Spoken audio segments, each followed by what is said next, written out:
In this screencast, we will look at lots of different examples about fluid dynamics, specifically Bernoulli's principle. And we begin with this golf ball over here with the little dimples. The golf ball is moving in a counterclockwise direction, as you can see by the arrow in the picture. And as it's spinning, it's moving through the air with some speed. We'll just call it v, which of course means that the air, assuming the air is stationary, is moving with the same speed in the opposite direction by comparison, or depending on your perspective. Now, you'll notice that because it's moving counterclockwise, this vector right here seems to be pushing down on the air as it spins. And that means the air is going to be pushing up, Newton's third law, with an equal and opposite force, which will cause the golf ball to sail a little bit higher, to rise, and therefore travel a greater distance. That's one way to look at it. The way I normally look at it, though, I'm going to erase those vectors, is like this. If we add up our vectors, so I'm going to use blue for the air, and let's use this vector for the air going past the golf ball, and the same length vector down below. And now we're going to add these two vectors together. If we add the little red vector, which represents the air, the rotation of the ball, and the air that is entrained, which means to be drawn in and transported, like getting on a train. I've never seen this vocabulary word more than a couple times except for this circumstance. If we were to add the little red vector to the larger vector, we get a big vector. And then down here, if we add the little vector to the vector for the air traveling in the opposite direction, the sum is going to be a smaller vector when you add those two vectors together. So you'll notice that we have a bigger velocity above the golf ball, and this could also be a tennis ball with the fuzz. And below the golf ball, we have a smaller velocity.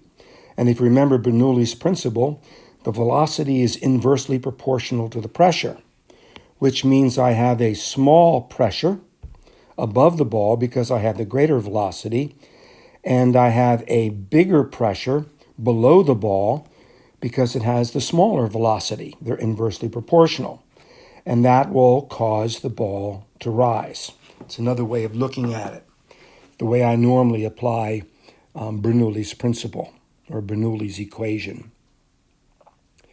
And that's, of course, why the golf ball has dimples, why a tennis ball has fuzz, and why a baseball has those seams. And so let's take a look at the baseball. Imagine that this is home plate right here. And, of course, that's going down to the first base. That's going down to the third baseline. And here's the pitcher's mound right here. And I'm going to draw the baseball extra big compared to the plate. And let's say that the pitcher throws the ball, imparting a spin, trying to throw a curve ball, imparting a spin that's going to go counterclockwise on the curve ball. Well, as the ball travels through the air is going to have the same speed on both sides, but because of the spin of the ball in the counterclockwise direction, the entrained air will have a vector on the left side going down, but a vector on the right side going up. So when we add these two vectors together, we get a bigger vector acting down the page, which is actually towards the pitcher's mound. And on this side, we have a smaller vector because we have to subtract the two vectors since they're in opposite directions. This means that I have the greater velocity on the left, the smaller velocity on the right. And therefore, when we look at pressure, pressure is inversely proportional to velocity. I have the smallest pressure here, the bigger pressure here. The ball is going to move in this direction from high pressure to low pressure. It's called a curveball. And so the pitcher needs to know whether or not the batter is left-handed or right-handed, whether or not the batter likes to hit inside pitches and pull them or hit outside pitches, and decide if they're going to throw the ball so it looks like it's going to be too inside and it's going to break over the plate, or throw it at the plate, and if he throws it the right speed, it's going to break off of the plate, fooling the batter. If you throw the curveball too slowly, the batter can track it. If you throw the curveball too rapidly, it doesn't curve until maybe after it comes to the plate, in which case it just looks like a straight fastball, but not as fast as a fastball is normally thrown. Here are some other examples. Excuse me. An atomizer, that's pictured over here. We squeeze this bulb and it forces air to go from the left to the right. And we have this little Venturi tube right there that has a wider opening and then a very small opening and back to a wider opening here. And so, pardon me, this is an early morning screencast and a little bit of allergies. In any case, you can see that the air has to travel a lot faster in the middle to get through the smaller opening to make room for the air that is right behind it. And so you have the velocity is greatest. Let's say use green. You have the velocity greatest here. It's smaller there. It's greater there.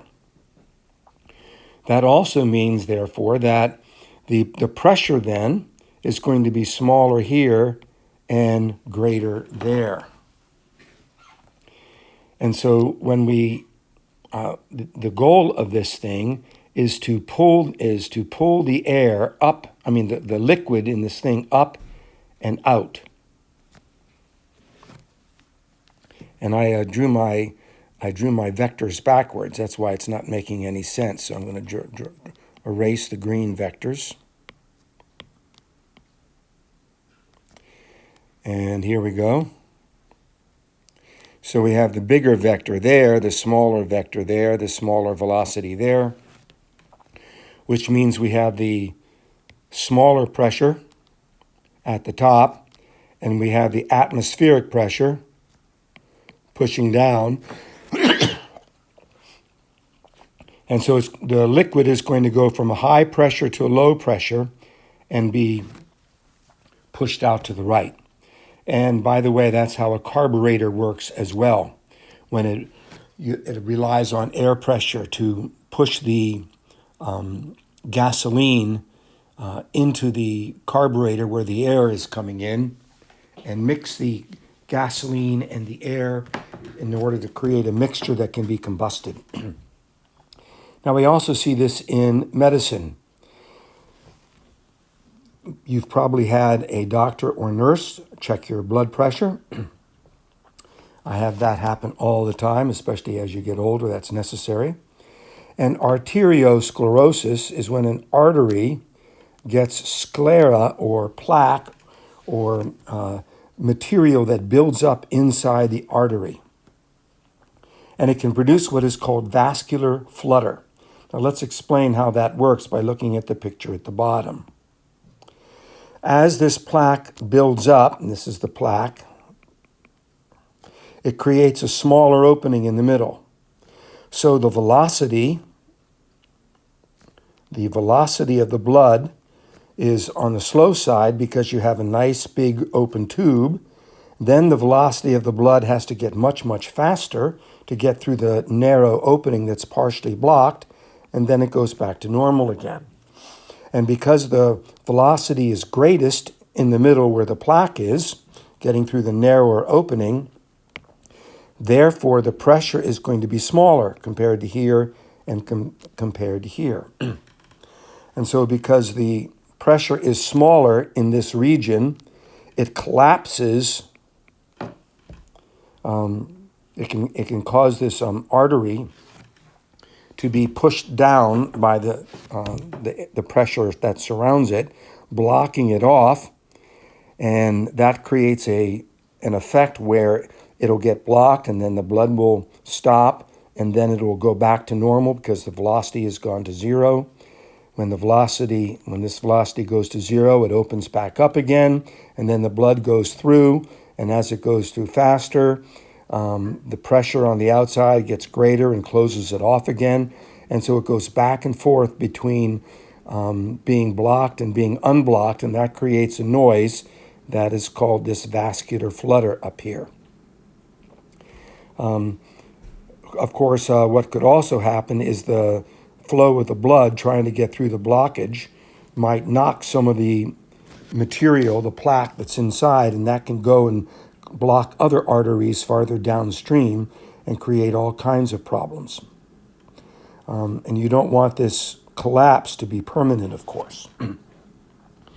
Now, an aneurysm is just the opposite. An aneurysm is where you have a weakening, and I'm exaggerating the weakening here.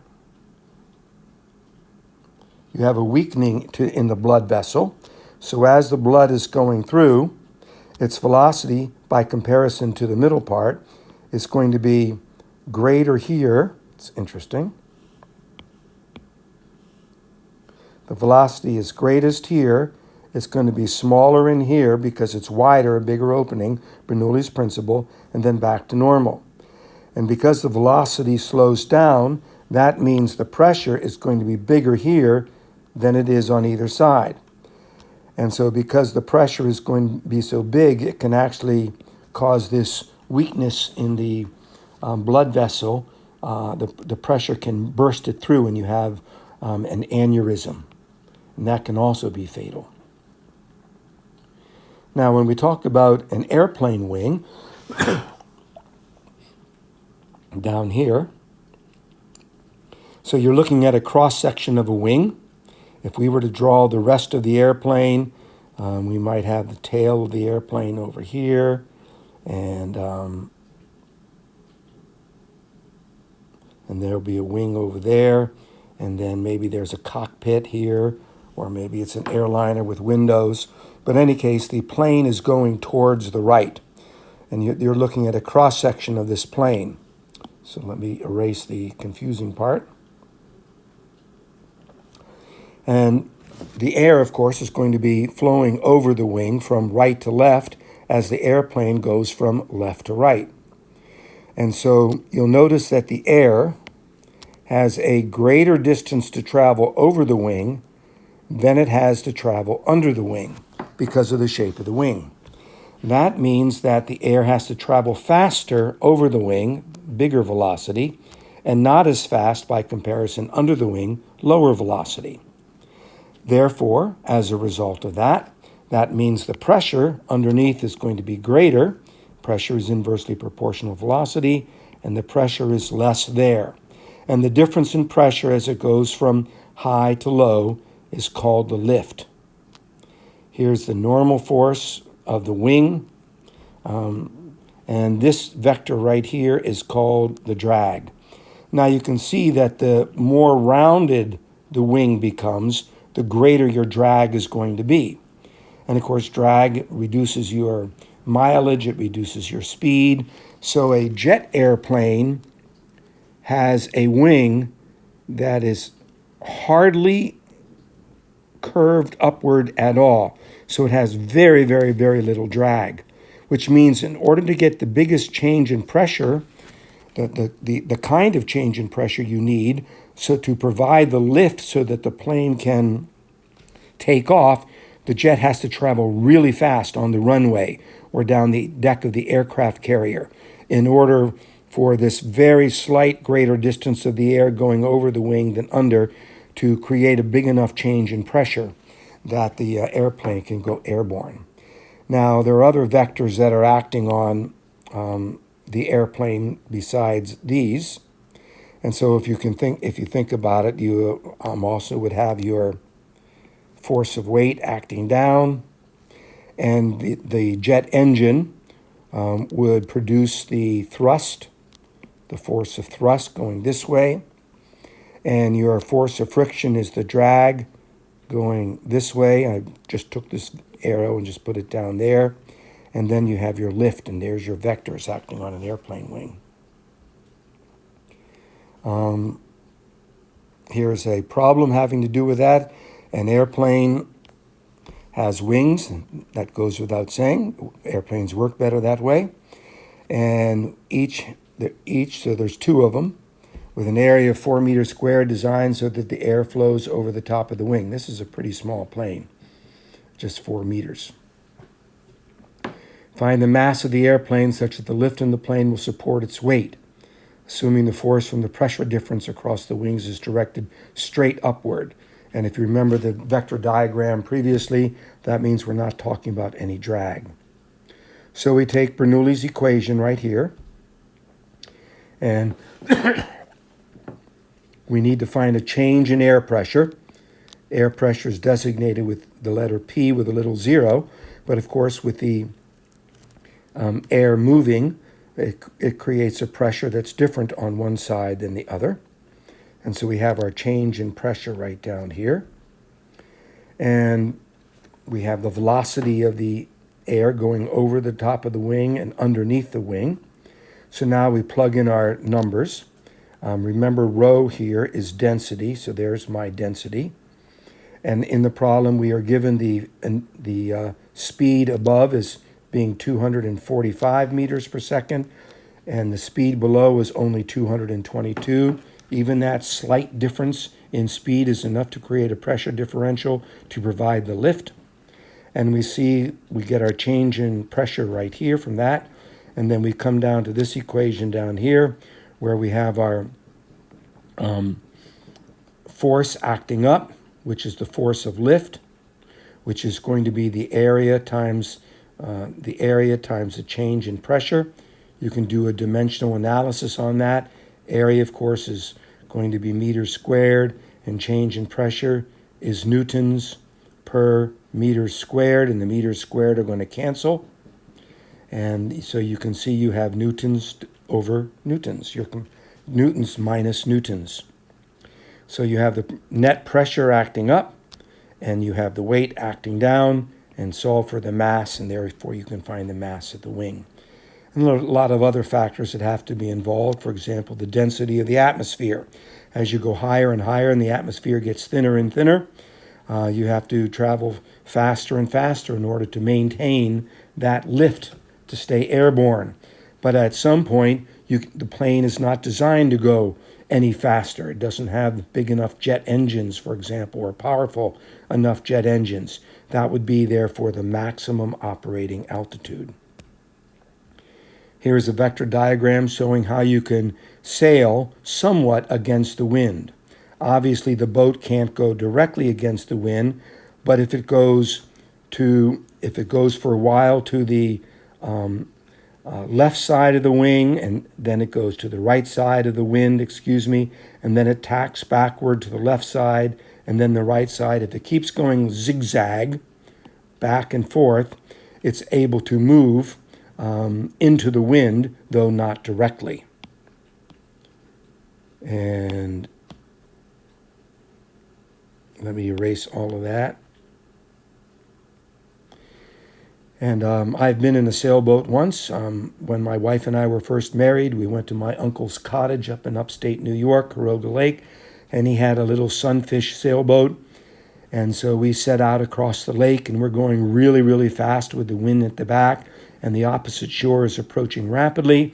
And so I attempt to tack, and the boat tips over. My wife hangs onto the boat. I go flying into the water, and I come swimming back to upright the boat.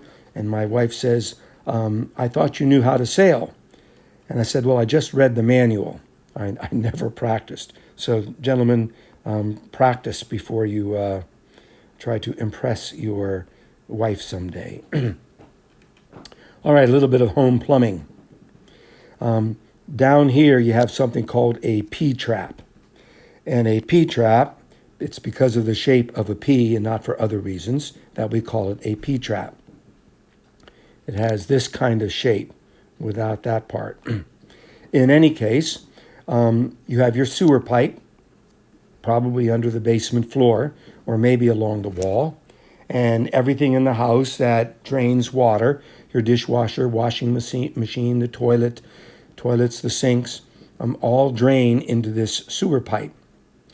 And now the sewer gas, the stinky stuff, the sewer gas, is supposed to bubble up and be vented out the top. And you have vents. If you ever look at the where the shingles are in your house, you'll see some vents here and there wherever you have a lot of plumbing.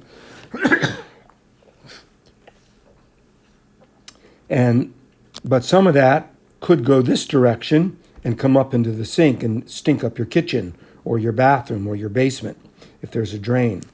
But as long as your P-trap has water in it, right there, the sewer gas cannot come up and exit through the sink where the drain is, and it keeps the smell out. And that again is all because of Bernoulli's principle. This vent is above the roof, and so the speed of the air above is going to be greater than the speed of air in the house. So therefore, the pressure is going to be less, and the bigger pressure is going to be down here, and that's supposed to push the vapors, the gases, the stinky smells up out of the vent. Now, every couple times a year here in the school, there are drains underneath the emergency showers and drains in the bathrooms.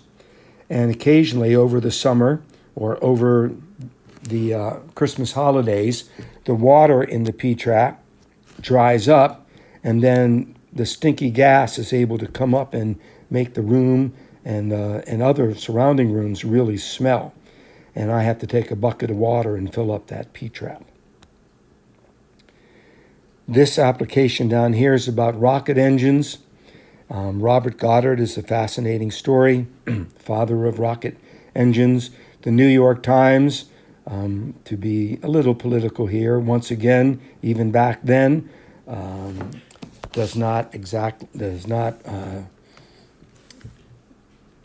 it gives you false news, and it makes fun of Robert Goddard because Robert Goddard thinks rockets can fly through space, and New York Times say, no, there's nothing for the rocket to push off of. Don't you know your physics, Robert? Don't you know Newton's third law? For every action, there's an equal and opposite reaction.